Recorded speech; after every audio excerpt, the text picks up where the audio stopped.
Hey everybody, this is Jono at Veracity with another short video. This one is how to find your object IDs or IRIs and why you may care to do such a thing. Let's go right into a demo this time. Okay, so I've got a sample LRS up here called Find My Object IDs, and I'm looking at the statement viewer. And there's all kinds of ways to filter the data in the statement viewer, and I'll link to that in the description.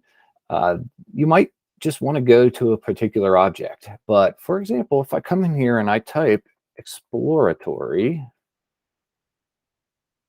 I don't get any results. Now, again, there's a way to do a full text search, but let's just assume you just want to get to the object ID and plug it right in there because that's what is expected here, the object ID, not the description. These little distribution things, 1, 2, 3 by the object. If you click that, this is basically the count of all the objects we have in the system. By the way, you could do this with actors or verbs or really anything. In this case, I'm doing it with objects. So I'm just going to copy one of these, grab this ID for example, and then let's go back to the statement viewer. Well, now if I come into here, I paste that ID, and sure enough, now I have all of the data about that particular ID.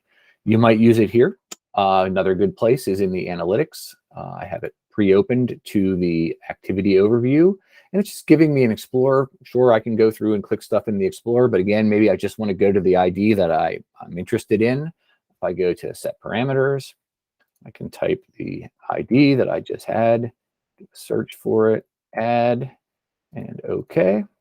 And now I'm looking at the graphs for that particular object based on the ID. So pretty simple video, but valuable to be able to find your IDs and use them in the query tools. So we thought we'd do a quick video to show you how it works. Thanks, and we'll see you soon.